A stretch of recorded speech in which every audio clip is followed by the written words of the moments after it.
हगवणेंचा मामा जालिंदर सुपेकरांचा पाय आणखी खोलात, वाल्मिकला बीडमध्ये ठेवण्यामागे सुपेकर असल्याचा दमान यांचा आरोप, तर जेलमधील आरोपींकडून सुपेकरांनी 300 कोटींची मागणी केल्याची सुरेश धस यांची माहिती।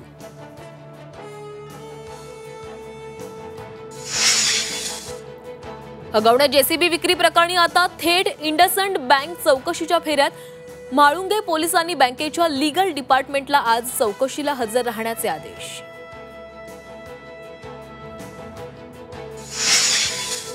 सोलापुरात 3 महिन्यांच्या गर्भवती महिलेची आत्महत्या, सासरच्या जाचाला कंटाळून घेतला गळफास, पैसे आणि कारसाठी सासरच्यांनी मुलीचा छळ केल्याचा कुटुंबियांचा आरोप।